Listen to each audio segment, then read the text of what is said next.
ចាជំរាបសួរបងប្អូនអរគ្នាថ្ងៃនេះមកធ្វើស្ងោរម្រះញ៉ាំដូចថាខានញ៉ាំយូរដែរអីបងប្អូនហើយនឹកឃើញចង់ញ៉ាំចឹងទៅហើយថ្ងៃនេះខ្ញុំអត់មានដាក់ជាមួយនឹងមីសួរទេព្រោះអីវាអត់មាននៅផ្ទះដែរហើយធ្វើបែបលឿនណាបងប្អូនអរគ្នាគ្រាន់តែទិញម្ហូបគេជិះលក់តាមមុខទេហ៎និយាយទៅមួយថ្ងៃគិតតែរឿងម្ហូបហ្នឹងឯងបងប្អូនហើយចង់ឈឺក្បាលហើយ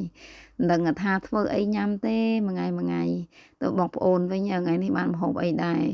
ចំពោះការស្ងោរម្រះរបស់ខ្ញុំវាអត់សូវល្វីងខ្លាំងទេបើសិនជាយើងធ្វើបែបនេះបងប្អូនហើយជាដំបូងហ្នឹងគឺខ្ញុំ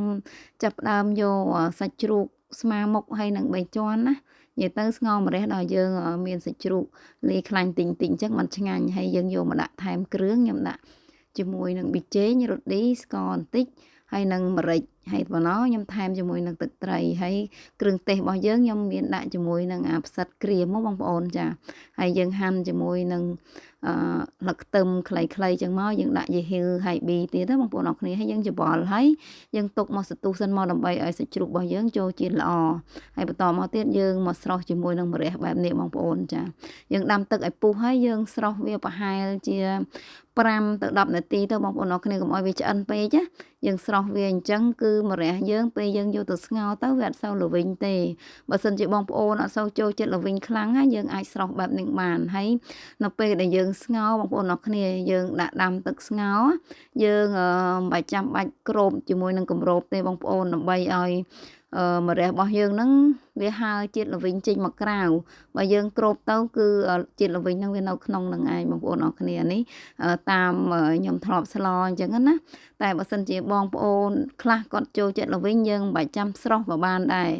នេះបន្ទាប់មកទៀតយើងបានញាត់ជាមួយនឹងសាច់ជ្រូករួចរាល់អស់ហើយឥឡូវយើងមកដាក់ដាំទឹកដើម្បីស្ងោរតែម្ដងហើយ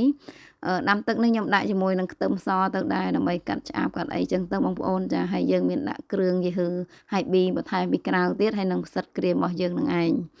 នេះខ្ញុំបានដាក់ជាមួយនឹងម្រះរបស់យើងទៅហើយទឹកវាពុះហ្នឹងវាមានឡើងពពុះអញ្ចឹងយើងដួសចេញអញ្ចឹងទៅបងប្អូនចាដើម្បីឲ្យសឡរបស់យើងទឹកវាថ្លាល្អអញ្ចឹងណាហើយខ្ញុំបន្ថែមគ្រឿងទៅរួចរាល់ទៅហើយមានដាក់ប៊ីចេងបន្តិចហើយដុំស៊ុបខ្នុរមួយដុំនិងអំបិលបន្តិចទេនិយាយទៅរសជាតិតាមយើងចូលចិត្តណាបងប្អូនចាហើយមកស្ទុះក្រោយមកគឺស្ងោរម្រះរបស់យើងឆ្អិនហើយនិយាយទៅស្ងោរម្រះខ្ញុំចូលចិត្តធ្វើព្រឹកញ៉ាំល្ងាចបងប្អូនអរគ្នាព្រោះអីទៅពេលវាកាន់តែរៀងឆ្អិនរៀងផុយអញ្ចឹងគឺកាន់តែឆ្ងាញ់នេះមើលទៅគឺតំណងញ៉ាំមែនទែនបងប្អូនចាហើយដល់ពេលស្ងោរម្រះរបស់យើងហ្នឹងក៏អត់សូវល្វីងខ្លាំងដែរបើសិនជាបងប្អូនអរគ្នាអត់សូវចូលចិត្តញ៉ាំល្វីងអាចសាកធ្វើតាមរបៀបហ្នឹងបានណាយើងគ្រាន់តែយកទៅស្រុះទឹកមកប្រងមកបន្ទាប់មកពេលដែលយើងស្ងោរហ្នឹងយើងមិនបាច់ចាំបិទគម្របទេបងប្អូនចាអរគុណច្រើនហើយវីដេអូរបស់ខ្ញុំមានតែប៉ុណ្្នឹងឯងជួបគ្នានៅវីដេអូក្រោយទៀតបាយបាយ